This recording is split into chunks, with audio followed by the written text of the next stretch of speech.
These Asian-inspired turkey meatballs are absolutely delicious. They are quick and easy to make. You can make them up ahead of time, pop them in the freezer, and bring them out to add to your stir fry for a quick weeknight meal, or they are perfect as an hors d'oeuvre or appetizer.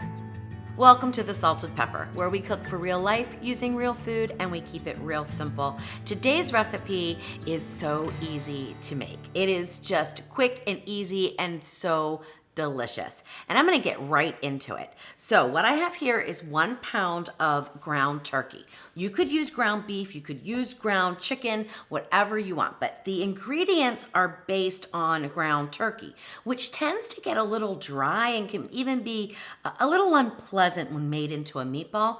So I've got a bunch of ingredients here that's not only gonna add flavor, but it's going to give the best texture.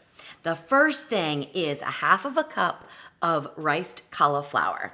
Now, I tried this recipe without the cauliflower, and I usually always add cauliflower to my turkey meatloafs or my turkey burgers or turkey meatballs in this instance, because it adds moisture to the turkey meat, which tends to want to dry out pretty easily. And it's healthier alternative to some other things that you could add. And it also prevents them from getting too wet. So like if you added in too much liquid here, you would just have a real wet meatball. It'd be hard to form, hard to saute. But adding the cauliflower rice does 2 things. It provides some bulk to it and it keeps it so you can form them. But as it's cooking, it releases moisture and oh my gosh, makes for the best texture. So I really encourage you to use the 1/2 cup of cauliflower that's riced. And you can rice it, pretty small. That's perfectly fine.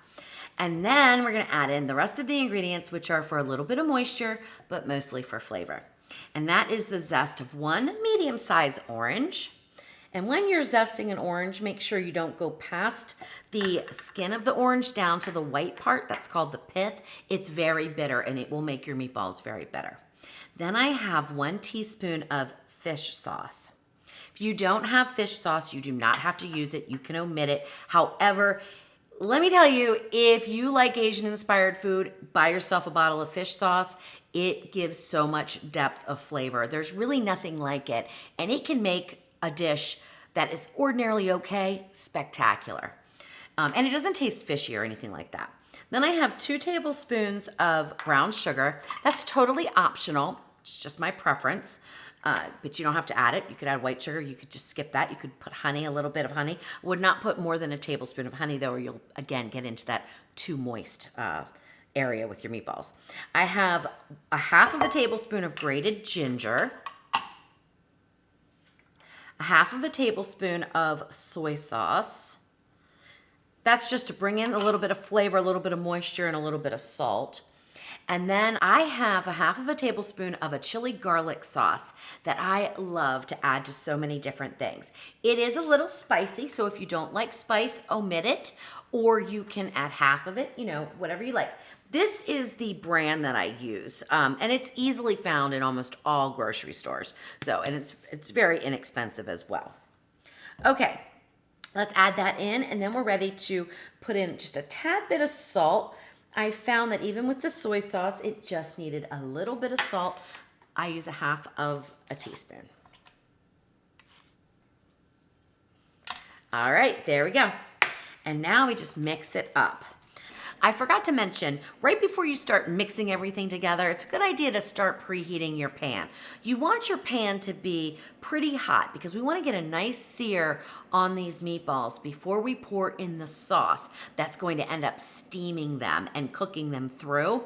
So you want to make sure that you have any pan. It doesn't matter. It can be nonstick, it can be stainless, it does not matter.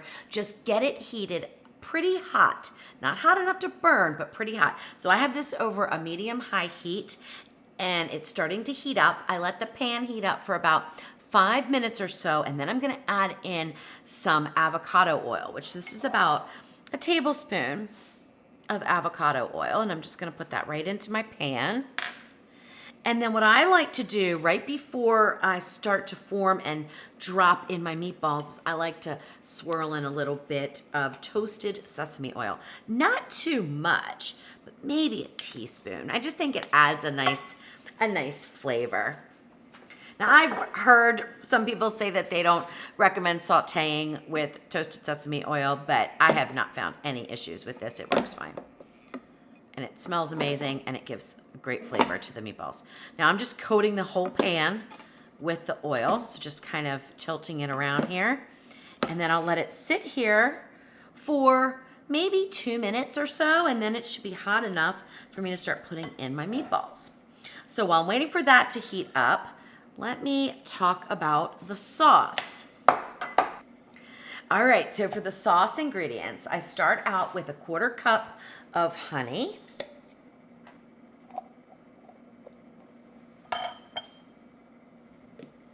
quarter cup of seasoned rice vinegar, 2 tablespoons of orange juice from that orange that I zested, which was about a half of an orange. I had a medium-sized orange. A teaspoon of grated ginger, 2 minced garlic cloves.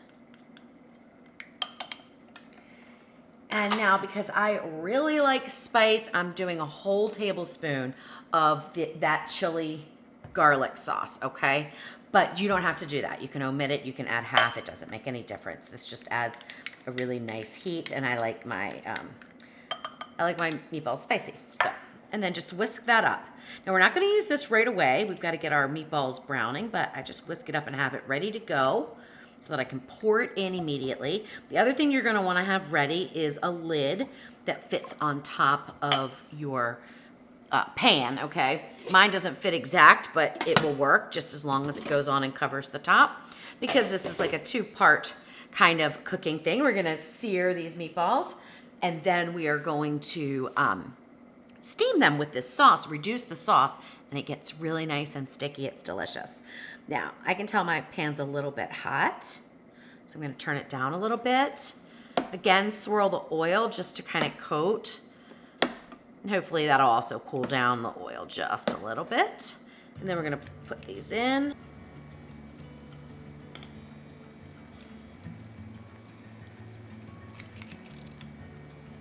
Now, when you're making turkey meatballs, I do not recommend doing them like we sometimes do beef and try to roll them.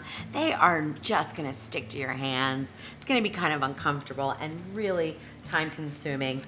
I just use a little scoop and scoop them out. You could also use a tablespoon if you wanted to, and then just sort of scoop it out of the tablespoon. They do not need to be exact. It does not matter.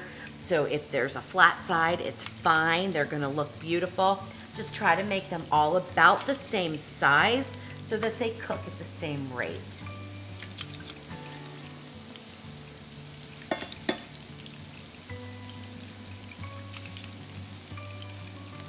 I am leaving a little bit of room between them, but I will eventually get all of this in here. So all of our meatballs are gonna cook at one time.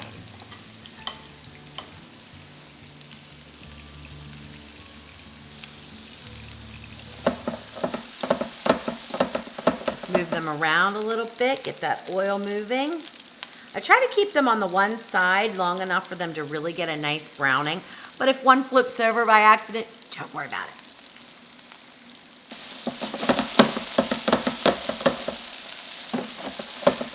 Now, what I like to do is just shake the pan to sort of break the meatballs apart without trying to manipulate them too much. But if you're seeing that any are sticking, just sort of gently pull them apart so that they will sear on the one side, and then we can flip them over. But usually this works pretty well.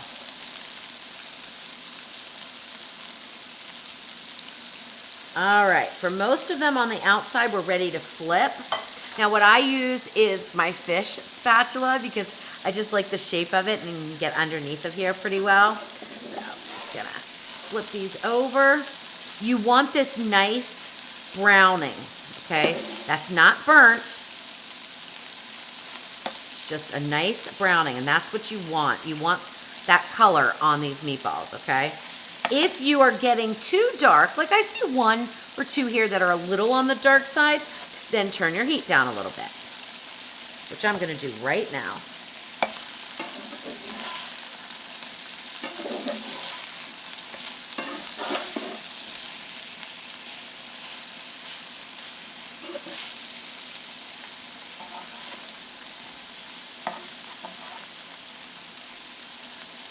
All right, once they're all flipped, then I go about another 5 minutes and we're gonna add in that sauce and put the lid on and let them steam and cook the rest of the way.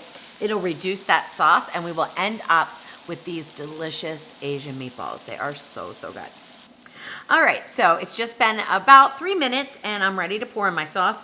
I just wanted to point out that I don't wait for it to really brown on the other side. That's not really necessary. You can if you want to, but it's not really necessary.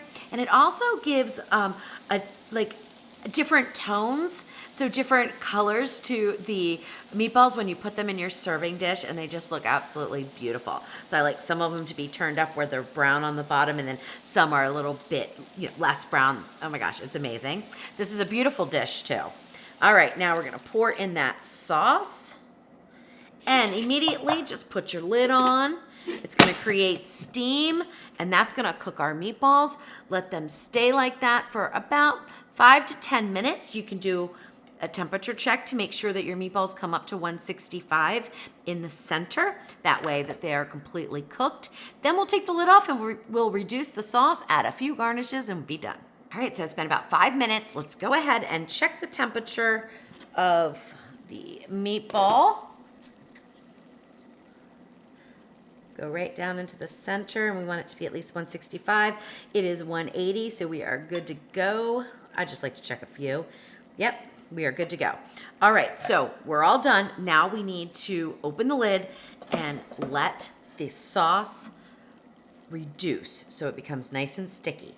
Now what I want you to do is adjust your heat so that you have a nice boil, steam being produced, but not so hot that it's gonna burn, okay? So just pay attention to this. This takes a few minutes. All right, so we're getting closer. We still have a little bit longer to go. What I like to do is just sort of baste the meatballs in this juice by just flipping them over a little bit. And also I'm gonna show you how the juices are looking now. So they've started to thicken up, but when I drag my scoop across the bottom, still fills in pretty quickly. So we want to reduce it until that slows down. That way, as the sauce cools onto our meatballs, it forms this nice thick glaze, and that's what we want. All right, so now it is starting to thicken up even more, but not quite enough. So I'm just gonna let it go another 2 to 3 minutes, and then we will get them poured into the bowl and we'll toss them with our garnishes, and then we'll be ready to eat them. And one thing I should mention, because I know a lot of people who watch my videos have the Ninja Foodie pressure cooker and air crisper. You can make this in the inner pot. You just can't get all the meatballs in without overcrowding them, so you have to do them in batches, which is why I decided to take this recipe to a skillet, because it's just easier to manage. So, and I always want to cook with the way that's going to be the quickest, the easiest for everybody. And this is the best way to do it, really, on a skillet, on the stove, or like I have an induction burner here. But you can do it the other way. You would just, again, do them in batches and then put your sauce in and use sear saute and get it reduced, and it will work out just fine. All right, I think we are just about done here. It looks like it has really thickened up nicely. So I'm gonna go ahead and turn my burner off there and just let the meatballs bathe in this. Now, as this sauce cools, it will get stickier and will coat these meatballs even more. Now, if you're gonna put these in a crock pot, what I would do is I would leave the sauce just a little bit thinner so that you have that liquid, because as it evaporates, it's gonna thicken up anyway. So if you're gonna use these as a, an hors d'oeuvre, I would definitely do that. All right, so let me go ahead and get these into my bowl here. Oh my gosh, so amazing.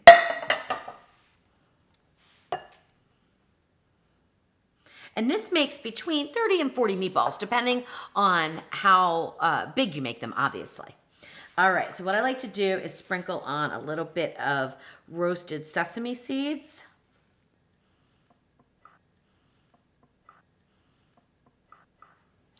And then a few green onions to finish it off. And there you go. You're all done. Your Asian meatballs. This is perfect to serve with some rice and some steamed vegetables or sauteed vegetables. You can even add the vegetables in while you're making the meatballs. So after you brown them on both sides, then you can add your vegetables in with the sauce, let the sauce steam the vegetables. So that's perfectly fine too. There's tons of uses for this recipe. Like I mentioned earlier, you can use them as appetizers or hors d'oeuvres or lunch, a snack, dinner, freeze them for a quick weeknight meal, put them in a crock pot and just snack on them all day.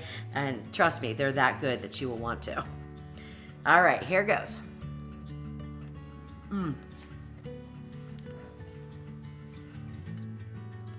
These are absolutely amazing. I mean, I can't even tell you how good they are. You're just gonna have to make them. And you know what?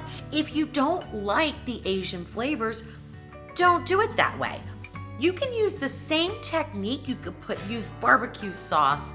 You could, do anything you want. You could make these meatballs, turkey meatballs, and just do a plain turkey gravy type of thing too. So there's tons of ways to turn this into something that you'll love. But if you like Asian inspired food, give these a try because they are fantastic. As always, make it yours, make it delicious, and keep it real.